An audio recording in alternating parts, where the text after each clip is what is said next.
Live within reality. Aujourd'hui, comme du coup j'attends mes pièces, j'ai plusieurs autres choses à faire, notamment changer les sièges parce que je vais vous montrer, ils sont assez usés. Je pourrais rattraper le siège passager, mais j'ai un défaut qui s'affiche, j'ai le capteur d'assise qui est mort, donc du coup ça me met un voyant d'airbag. Donc plutôt que d'essayer de le réparer, etc., j'ai préféré trouver un autre intérieur, donc en cuir électrique. Donc pour l'information, ce cuir là c'est le cuir Montana. Et ça me permet du coup de pouvoir monter un intérieur. Donc je croise les doigts en espérant qu'il n'ait pas de problème le nouvel intérieur. En tout cas aujourd'hui je vais vous montrer ça. Comme j'ai des sièges électriques et que ma batterie est démontée, forcément pour enlever le moteur on a beaucoup de très fortes tensions, surtout au niveau du démarreur. C'est dangereux de laisser la batterie branchée parce qu'une étincelle, il suffit qu'il y ait un petit peu d'essence qui tombe et là tout s'enflamme. Donc du coup la voiture étant démontée, sur les BM l'avantage c'est qu'on a une prise de courant à l'avant qui permet déjà de brancher des pinces au cas où la voiture est en panne, mais surtout il y a aussi la fameuse prise du démarreur. Donc ce que je vais faire c'est que pour avoir du jus, pour pouvoir bouger mes sièges électriques, je vais brancher un chargeur de batterie directement sur le plus qui est à l'avant du véhicule, et comme ça au moins je vais pouvoir l'électricité pour faire avancer et reculer mes sièges électriques. Un chargeur de batterie c'est super pratique, je vous engage tous à en acheter un. Moi celui-là j'ai eu de la chance, je l'ai récupéré dans un garage où ça partait tout à la poubelle et c'est super pratique. Par contre attention, isolez bien la prise le plus, parce que le plus qui est à l'avant, parce que la moindre choc avec un autre élément de métal, ça fait des étincelles.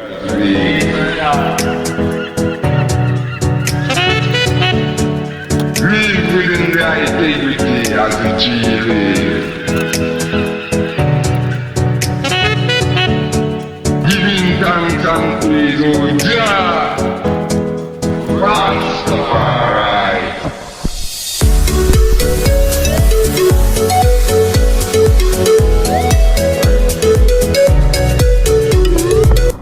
On va aller vérifier que l'électricité soit bien dans la voiture, mais normalement il n'y a pas de souci puisque c'est branché sur le secteur.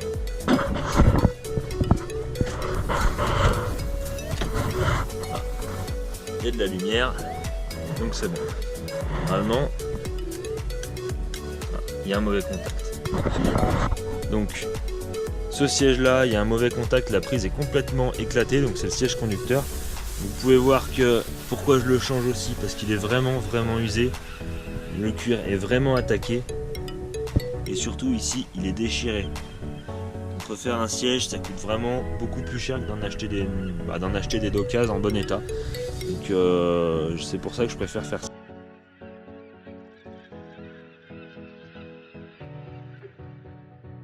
Donc du coup, vu que j'ai déménagé il y a peu de temps, j'avais pas mal de bordel dans la voiture. Donc il s'agit, pour pouvoir reculer les sièges et éviter de t'éclater soit le siège soit les pneus, de tout enlever. Donc, ici, une fois qu'on a tout enlevé, on va pouvoir bosser tranquille.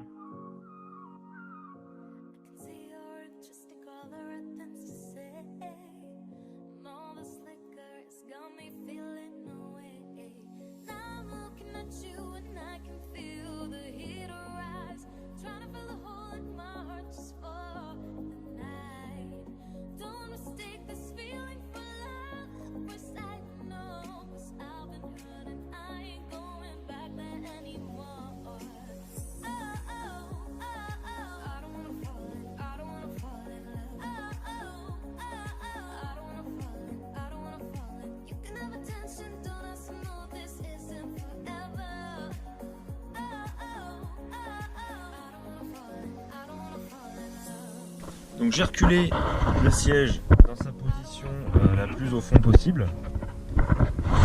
On peut pas aller plus loin. Donc on remarque que on découvre du coup une vis, une vis en torx femelle. Je sais pas ce que ça peut être comme montre, mais bon, vu que j'ai la balise, on va le voir très vite. Donc on en a deux. Également, un truc auquel j'avais pas pensé, c'est qu'on a la ceinture qui est attachée là. Donc du coup ce qu'on va faire, c'est que dans un premier temps on va venir démonter cette vis là et celle qui est en dessous, et normalement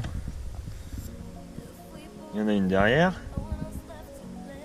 Ah c'est long hein, quand c'est pas branché sur la batterie, c'est vraiment branché sur le jus, et je pense que ça doit pas être le même ampérage parce que c'est vraiment plus lent. pas être pressé.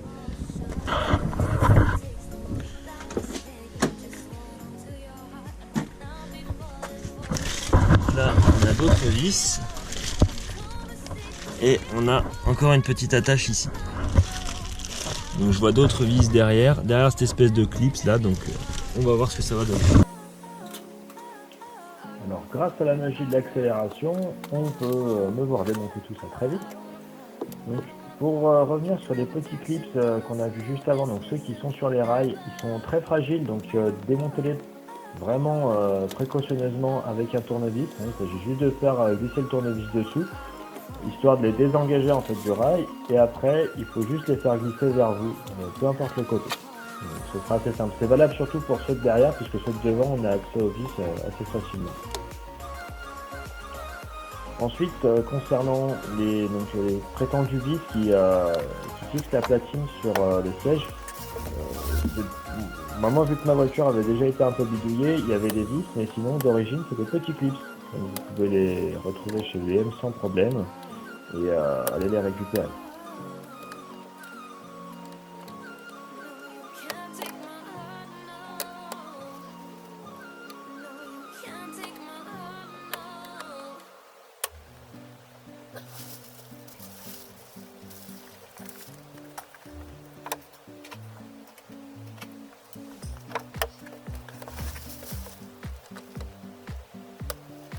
Vous voyez que je suis en train de galérer justement à enlever la platine à déclipser en fait le clip dont je viens de parler. Donc allez-y doucement, avec un tournevis plat ça passe en y allant tranquillement, il n'y aura pas de souci.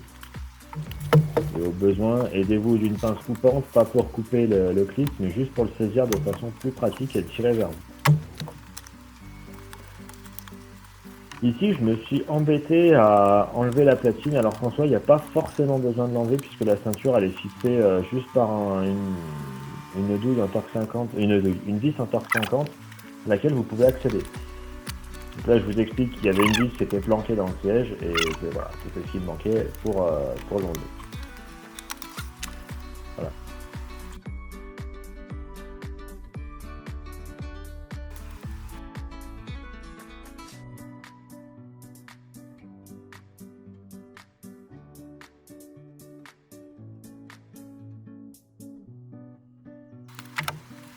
Donc là, je suis en train d'enlever la ceinture en fait, qui était fixée donc, sur les fixations du siège, en dessous.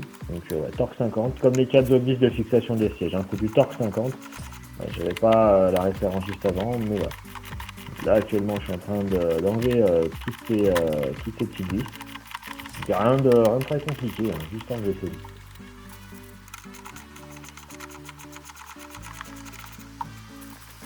Bon, soyez indulgents, hein, c'est ma première vidéo, alors il y a des petits ratés. En l'occurrence ici, je vous expliquais ce que je viens de vous dire. Sauf que au montage, je l'ai loupé. Donc voilà, pour les prochaines, on fera plus gaffe.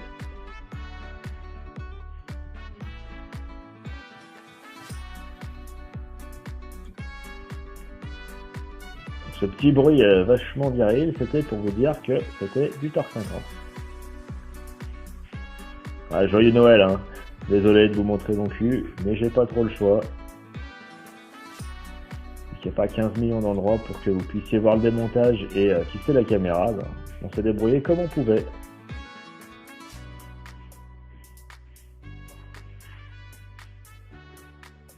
Donc là, je suis en train de déclipser le faisceau en fait qui vient de la voiture et qui vient se brancher sur le siège. Donc, cherchez pas à tirer dessus, en fait, il n'y a pas besoin, vous aurez juste besoin de tirer, il me semble que c'est sur le côté gauche de la prise. Vous avez juste à tirer le côté, en fait c'est une espèce de verrouillage qui fait que quand vous tirez dessus, la prise automatiquement recule.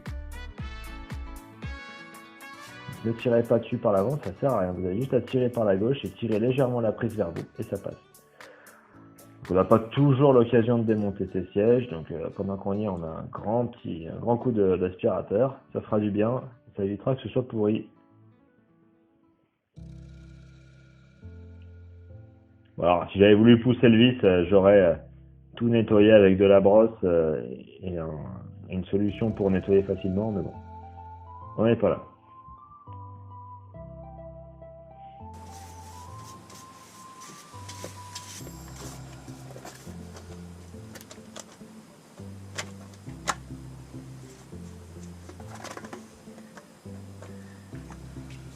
ouais, on peut entendre que je galère, effectivement. C'est beaucoup mieux d'être à deux sur cette opération-là. Là, j'étais tout seul, donc vous pouvez voir que ça se fait sans problème. Mais à deux, comme on dit, à deux c'est mieux, hein, je vais rien vous apprendre. Mais surtout, l'idéal ça aurait été qu'il y ait quelqu'un qui soit assis sur la banquette arrière et qui m'aide à guider l'arrière du siège pendant que moi je guidais l'avant. Pour remettre le siège, aucun problème particulier. Sur l'arrière gauche, vous verrez qu'il y a un petit trou dans le rail. Vous retrouvez une espèce de petit téton dans la voiture, sur la gauche du coup.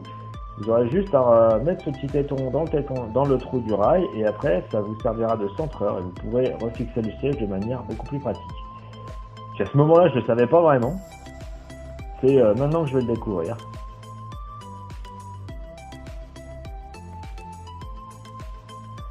Et là, j'essaie de rebrancher le siège pour voir si ça marche bien. Sauf que vous pouvez voir que je galère. Mais que je galère vraiment.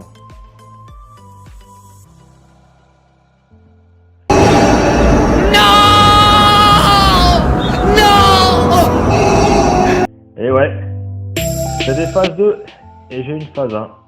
Donc c'est pas la même prise. Vous croyez que c'était mort?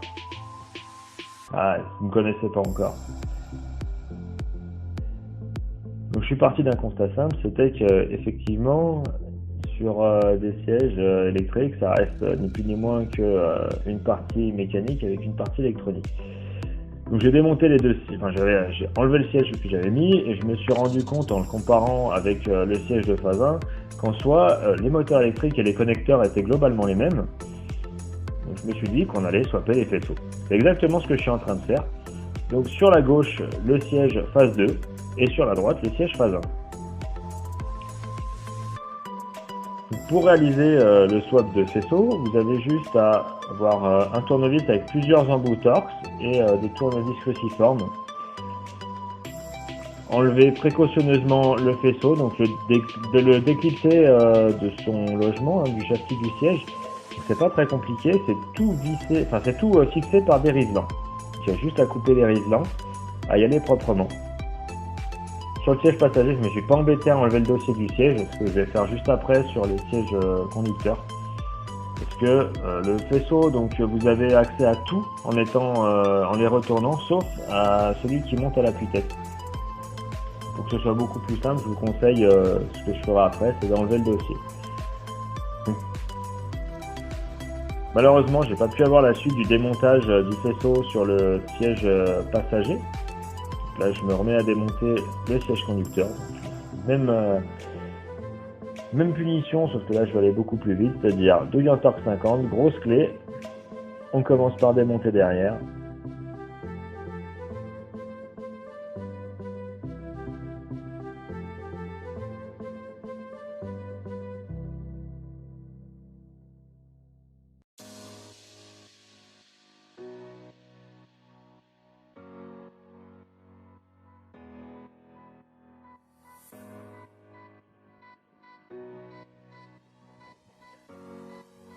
Une fois qu'on a démonté l'arrière, on passe à l'avant. D'où l'intérêt de laisser les sièges branchés, de façon à pouvoir les reculer tranquillement. Alors c'est un peu moins accessible parce qu'on a le volant qui vient nous gêner côté conducteur, mais bon, ça se fait quand même. Et avec ma clé et mes grandes rallonges, ça passe nickel.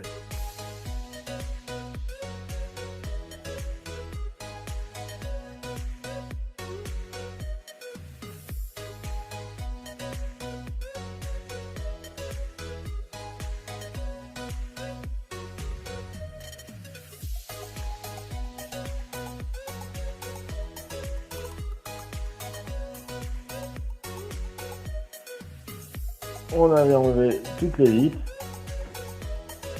J'ai pas dû filmer quand j'ai enlevé aussi la ceinture. Ça reste la même monte que le reste des vis. Ouais, j'ai galéré sur le siège conducteur à enlever la prise. Malgré que il y a juste une tirette à actionner pour enlever la prise, ça voulait pas venir. Alors vous verrez qu'il y a une solution qui est assez efficace. C'est pour ça que d'ailleurs, je vous conseille, en dehors du fait que vous pouvez bouger le siège, de pas débrancher le siège avant d'avoir démonté complètement les 4 vis. Tout simplement parce que Ah bah si on le penche, ça va mieux. Effectivement.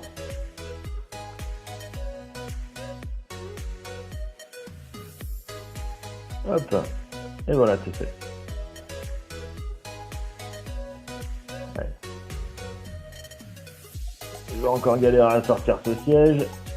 Mais bon, on va dire que ça va passer.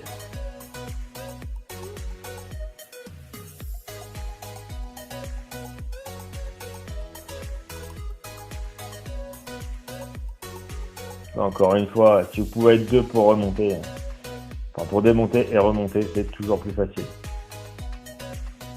Allez, et c'est parti.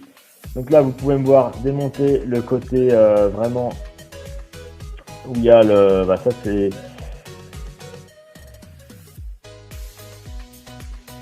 Ouais, donc ça c'est toute la platine, on va dire. Donc la platine d'origine n'était pas trop explosée par rapport à celle que j'ai eu d'occasion, donc j'ai décidé aussi de prendre le système de connexion des boutons de la platine d'occasion pour les mettre sur ma propre platine, donc c'est ce que je suis en train de faire. Ça se fait bien, hein, ça passe, hein, c'est tout compatible sans aucun problème. Pour enlever les boutons, allez juste doucement avec un tournevis, ça passe mais sans forcer. Et là c'est pareil, donc on commence par démonter au niveau de la prise pour brancher les sièges. Donc j'ai quelques vis Torx et de la vis cruciforme. Voilà. Allez-y doucement. Vous voyez qu'on débranche tous les connecteurs de chaque côté. Là je suis en train de couper tous les rivelants. Voilà. Je commence toujours par le siège phase 2. De toute façon, être moins embêté. Donc, ce que j'ai pas fait sur le siège passager, c'est que là, voilà, j'ai enlevé le dossier de façon à avoir accès facilement au moteur de la tue-tête. Donc la seule différence, c'est que le moteur n'est pas le même entre phase 1 et phase 2 uniquement dans la tue-tête. Donc les connecteurs intrinsèquement et la fixation du moteur n'est pas non plus la même. Donc je vous conseille de ne pas vous embêter la vie. C'est vraiment de couper au niveau du fil de la tue-tête et de ressouder. Ça va très bien, ça se fait bien. Là j'ai sorti le faisceau d'un côté et de l'autre. Et après, il n'y a plus qu'à les échanger. Voilà, c'est ce que j'ai fait. Et ce soir-là, j'ai travaillé jusque relativement tard. Et voilà, je suis en train de dénuder les fils pour échanger les faisceaux. Et après, malheureusement, la nuit est tombée tout doucement.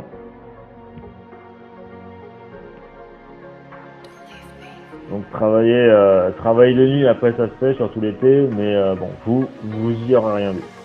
Donc le remontage se passe exactement dans le même ordre que le démontage. Commencez par mettre le rail dans le téton, après vous mettez les 4 vis Torx 50 sur le châssis, puis celle de la ceinture, et le tour est joué. Vous n'avez plus qu'à rebrancher. Et donc là on est le lendemain.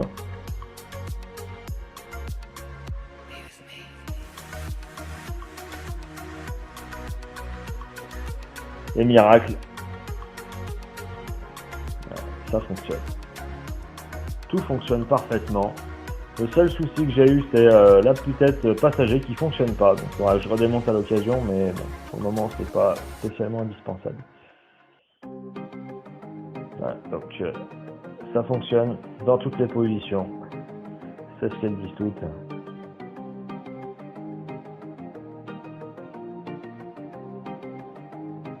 Le volant est relié au réglage du siège, puisque c'est des sièges à mémoire, donc tout est relié. Si le siège marche pas, le volant marche pas non plus. Et la mémoire, bien sûr, qui fonctionne. Voilà, job down.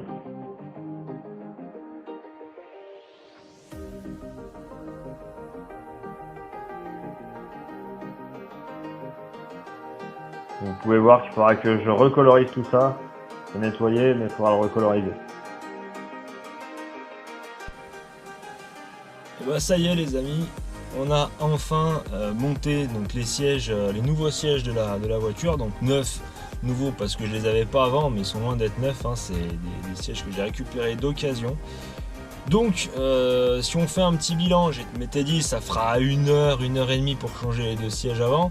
Au final on en a eu pour quasiment 5 heures à peu près.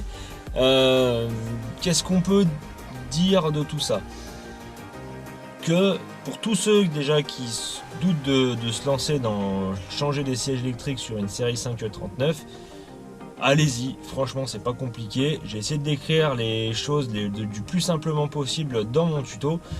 C'est accessible à n'importe qui, du moment que vous avez une douille en torque 50 et un petit peu de jugeote, ça va le faire. Par contre, du coup, on a dû vraiment swapper les sièges parce que c'était des phases 2, j'avais pas regardé, ça c'est mon erreur, donc faites attention quand vous achetez. Regardez bien le connecteur qui est sur votre voiture et regardez bien surtout celui sur lequel vous allez acheter les sièges. Parce que j'aurais pu gagner beaucoup plus de temps si j'avais pas eu à récupérer le faisceau de ma phase 1 et les mettre sur les sièges donc phase 2.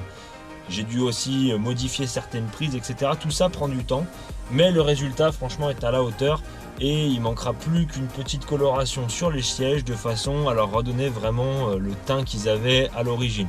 Également la banquette arrière, mais quand j'attends d'enlever vraiment tout ce qu'il y a derrière pour pouvoir la faire, surtout que là c'est que quelques vis, ça prendra pas vraiment de temps. Remarque, on sait jamais. Je vous remercie d'avoir suivi cette vidéo. Si jamais elle vous a plu, mettez-moi un pouce bleu, abonnez-vous à ma chaîne. Dites-moi ce que vous aimeriez aussi voir comme contenu. Je pense que à l'heure où je vous parle, je n'ai pas encore remonté ni le moteur ni la boîte de la voiture. Ça devrait se faire dans une quinzaine de jours. Je vous en parlerai un petit peu plus en détail. Une vidéo complète va être dédiée à cette opération-là.